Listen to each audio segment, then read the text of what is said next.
Welcome back, Guardians. My name is Samlab, and today I'd like to talk about Heresy. But before I do, it's good to be somewhat back. I haven't touched or talked or watched or done anything with Destiny in probably close to a year. Let's be real. I was in a relationship, and that relationship lasted 6 months, and it just ended a few weeks ago. So there was that. Did I give up gaming for that relationship? Not quite. I was already making some life changes, and that's why I just stopped. But also everything that was happening with Destiny and Bungie,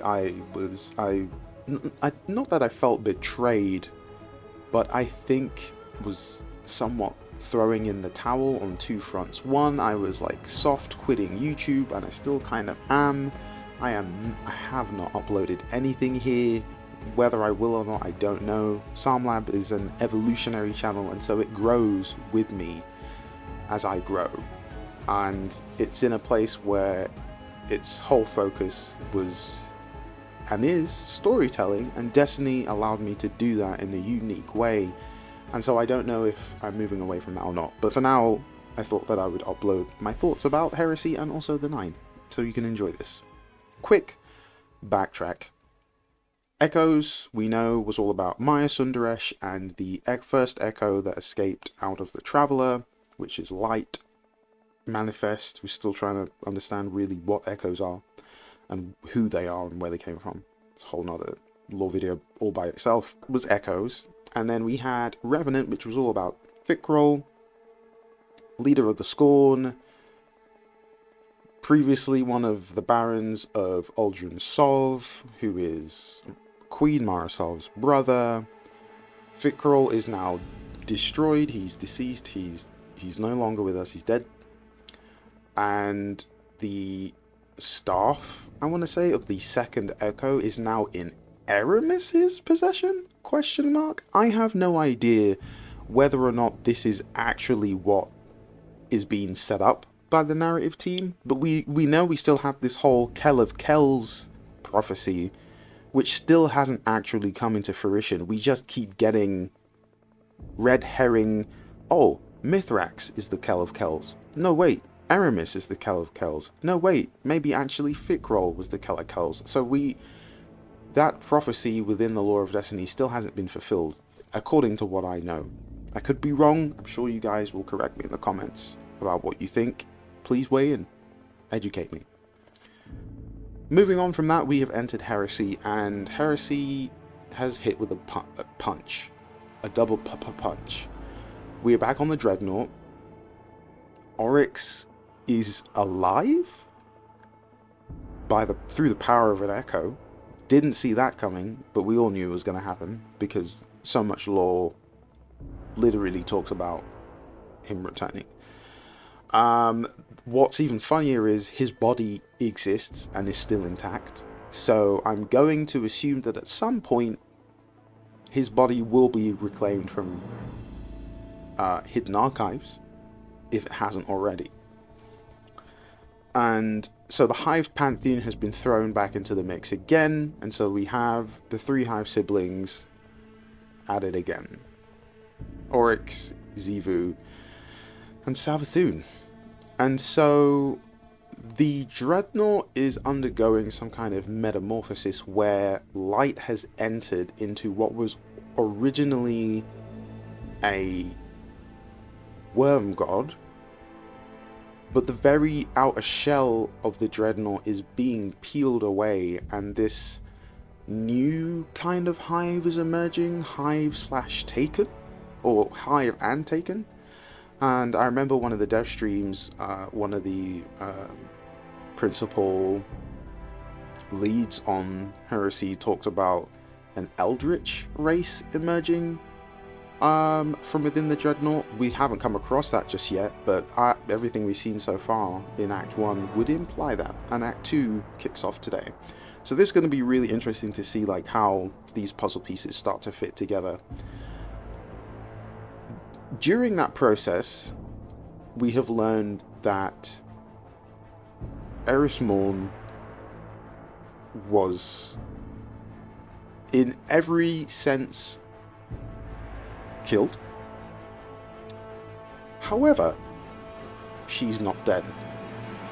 And she's literally standing in what looks like either somewhere on the moon, or her own hive throne world, or Xivu's throne world, which she's claimed. And she's now removed her face covering, which suggests that she had planned this a long time ago, and she's now entered into some end game, and we don't know if Eris is going to be a bad guy or not, which is really interesting, because I think that this throws into question a lot of the Dark Future lorebook entries about Eris and about Savathûn.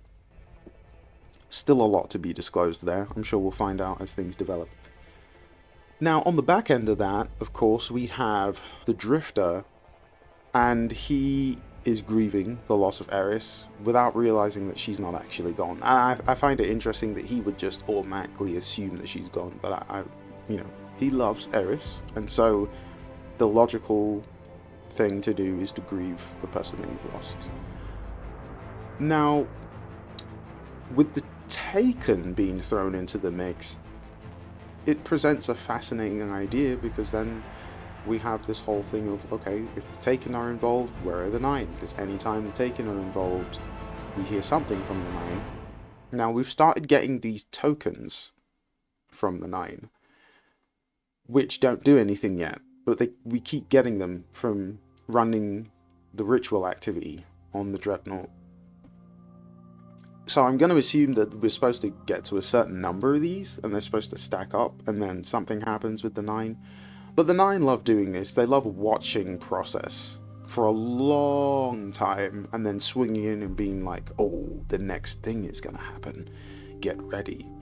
Now, their whole thing was about the falling veil. We can assume that the veil has fallen or is in the process of falling.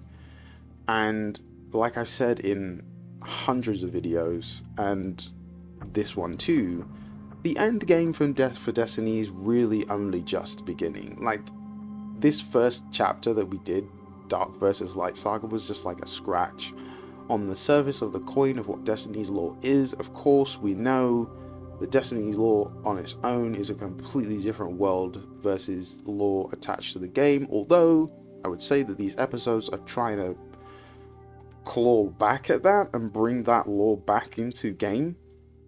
Whatever the next phase and stage of Destiny is, I would assume it's going to be next level big, and I hope that it's going to change in a major way, and a major way that like blows people's minds, because Destiny's one of these games, and I said this on Blue Sky a few hours ago, and it's this: I feel like coming back in right now makes me feel the way that I did during Curse of Osiris, right? It was or just after Curse of Osiris and just after Season of Dawn, okay? And things were about to kick off, and that's when I really got reinvested in Destiny. Now, Heresy has the potential to be that again, from what I've experienced in the lore so far, and the way that this episode, because we no longer do seasons, even though I think that that's a mistake.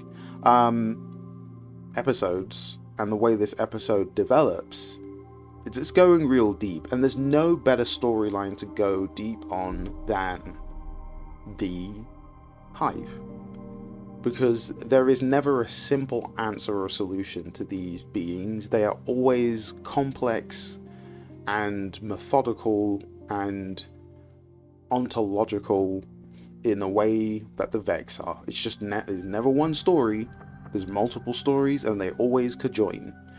And the Hive story is a conjoining story that just continues to grow. And right now we're at a strange precedence, because the Hive themselves are evolving and have somewhat been given the power to escape or flee hive logic, which is based purely on the worm gods. But now that like those original powers that they received have been made folly, and now they need to rely on something new, Savathun's been all about like exploring what that would be, how the hive would advance, where they would go to next, what's the next biggest power. And in, I want to say, this sword edge or dual edge quest, Savathun and Queen Mara Sol talk about this, and Savathun's kind of like, come on, child, don't you know that it's always been about the bigger game? You know, this first game that you played of backgammon really isn't the game. Neither is it the chessboard. Those are just like stepping stones to the ultimate. And Savathun suggests this interest or pursuit or eagerness to reach something that is above, you know? She made a quote, or there was a line that Savathun said a long time ago, and during Season of the Wish, I want to say, or Season of the Witch, or maybe it was before that, Season of the Dead? Season of the Dawn? One of those two. And it was this, just stand on that line and look up. And what was really interesting is I believe that she was referring to not the witness, but the winnower. And this idea that like when we pan out, right, a pan out of the universal struggle of good and evil, and how we are not even a drop in the ocean of like what this story is and how wide it expands. There isn't even enough space to squeeze it into a panoramic view. That's what I felt like Savathun was suggesting and has been saying since then to this point. And Heresy is the diving board into what that story is. Potentially, this is how I view it. So, these are my rough thoughts. I'd love to know what you guys think. This is super uncut. I normally go super deep into scripting these videos. This time I didn't. My mind has gotten a lot better at bullet pointing without actually writing them down, so hopefully I didn't just run back and forth on tangents, but at the same time it's good to leave a little bit of room of that. But that's all I have for you. If you have enjoyed this video, don't forget to leave a like, comment, and consider subscribing to find out when my next lore video goes live. Remember that no matter what you've been facing at this moment in time, you can do all things. Stay safe and Godspeed.